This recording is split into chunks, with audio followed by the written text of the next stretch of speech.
નમસ્કાર મિત્રો, આજના વિડીયોમાં આપણે જોઈશું ગ્રેજ્યુઇટી અધિનિયમ 1972 તથા ગુજરાત મુલકી સેવા પેન્શનના નિયમો 2002 અને નવવર્ધિત પેન્શન યોજના 2004 સહિત ગ્રેજ્યુઇટીના જે કંઈ બાબતો છે એ આપણે આ વિડીયોની અંદર સાર રૂપે જોઈશું. કોને મળવાપાત્ર છે, ક્યારે મળવાપાત્ર છે, કેટલા વર્ષની નોકરી એમાં જરૂરી છે, રાજીનામું આપો તો મળે કે નહીં, ગ્રેજ્યુઇટીની ગણતરી કઈ રીતની છે, વીઆરએસ લેવાથી મળે કે નહીં, સીપીએફ વાળાને મળે કે નહીં.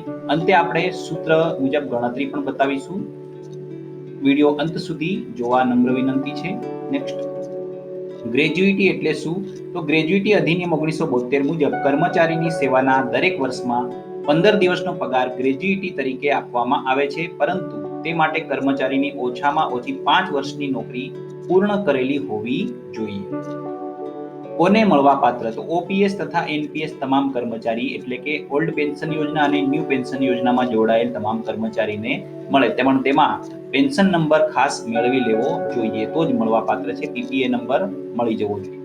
સેવા નિવૃત્ત કર્મચારીને વધુમાં વધુ 16.5 પગાર મળે છે, એટલે નિવૃત્તિ સમયની જે મર્યાદા છે 16.5 પગાર, 33 વર્ષની નોકરી હોય તો. એનાથી ઓછી હોય તો એ મુજબની ગણતરી આવશે. દુર્ઘટના, બીમારીથી મૃત્યુ તથા નિયુક્તિને મળવાપાત્ર છે, એટલે દુર્ઘટના થાય, મૃત્યુ થાય તો જે નિયુક્તિનું નામ નોંધાવેલું હોય એને મળવાપાત્ર છે. સ્વૈચ્છિક વીઆરએસ લેવાથી વોલેન્ટરી રિટાયરમેન્ટ સર્વિસ એમને પણ ગ્રેજ્યુઇટી મળે છે. રાજ્યેતર સેવા તથા વેકેશનલ કર્મચારીઓના વેકેશનનો સમયગાળો હોય તો પણ ગ્રેજ્યુઇટી એમને મળે છે. કોને ન મળે? તો જીપીએફ કે સીપીએફ લાગુ ન પડતું હોય તેવી તમામ સેવાઓને ગ્રેજ્યુઇટી મળતી નથી. આકસ્મિક સેવાઓ દ્વારા જે પગાર અપાતો હોય તેમને ન મળે. રોજમદાર સેવાની તૂટના સમય હોય તો ન મળે. રાજીનામા, રૂખસદ કે બરતરફી થઈ હોય તો ન મળે. એપ્રેન્ટિસ તરીકેની સેવા અને કરાર આધારિત સેવાઓને ગ્રેજ્યુઇટી મળતી નથી. સેવા નિવૃત્તિ સમયનો પગાર એટલે શું? તો સેવા નિવૃત્તિ એટલે કે જે સમય નિવૃત્ત થાય અથવા મૃત્યુ થાય તે વખતે જે પ્રવર્તમાન માસનો પગાર હોય અને તે માસ દરમિયાન લાગુ મોંઘવારી, તે વધુમાં વધુ કેટલી મળે? તો હાલના નિયમો મુજબ મર્યાદા 20 લાખ રૂપિયાની છે, જે સરકાર વખતો વખત બદલે છે. છેલ્લે 10 લાખની મર્યાદા હતી.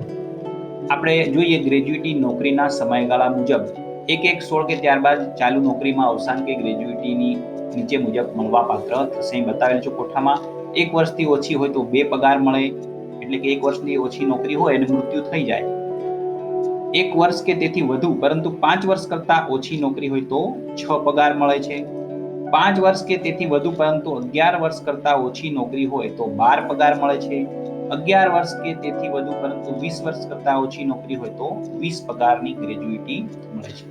20 વર્ષ કે તે કરતા વધુ નોકરી હોય તો નિયમિત નોકરીના દરેક પૂર્ણ કરેલ વર્ષ દીઠ 1 માસના પગાર લેખે પરંતુ 33 પગારની મર્યાદાને આધીન ગ્રેજ્યુઇટી મળવાપાત્ર છે. ઉક્ત સમયગાળા દરમિયાન કેસમાં મૃત્યુ સહ નિવૃત્તિ ગ્રેજ્યુઇટીની મહત્તમ મર્યાદા 20 લાખ રૂપિયાની ગણતરી કરેલ છે. નેક્સ્ટ, ફરજ મોકૂફી એટલે સસ્પેન્ડ થયા હોય તો શું? તો તપાસ દરમિયાન કર્મચારી નિર્દોષ છોડવામાં આવે ત્યારબાદ ફરજ મોકૂફીનો સમય વિનિયમિત કરવામાં આવ્યો હોય તો તે સમયગાળો ગણતરીમાં લેવાશે. અન્ય કિસ્સામાં સક્ષમ અધિકારીની સ્પષ્ટતાથી હુકમો ના કરે ત્યાં સુધી આ સમયગાળો ગ્રેજ્યુઇટી માટે ગણતરીમાં લેવાતો નથી. મંજૂર કરવાની સત્તા કોની છે? તો વર્ગ 3 અને 4 ના કર્મચારીઓ માટે નિમણૂક અધિકારીને સંપૂર્ણ સત્તા આપવામાં આવેલી છે, એટલે તમને જે નિમણૂક આપતા અધિકારી છે તે. ઉદાહરણ તરીકે આપણે જોઈએ ગ્રેજ્યુઇટીનું સૂત્ર. કોઈ કર્મચારીનો મૂળ પગાર 70,000 છે અને સેવા નિવૃત્ત થાય તો તેની ગ્રેજ્યુઇટી મૂળ પગાર વત્તા જે તે માસની મોંઘવારી ગુણ્યા 16.5 એટલે 33/2. 70,000 વત્તા 11,900 જે 17% હાલનો દર પ્રમાણે ગણેલું છે મોંઘવારી, તો 13,51,000 રૂપિયા 350 રૂપિયા એની ગ્રેજ્યુઇટી બનશે. 13,51,350 રૂપિયા. આવા જ શૈક્ષણિક અને વહીવટી માહિતી માટેના વિડીયો જોવા માટે સબસ્ક્રાઇબ કરો આપણી channel Shreyas Dabur. Thank you very much.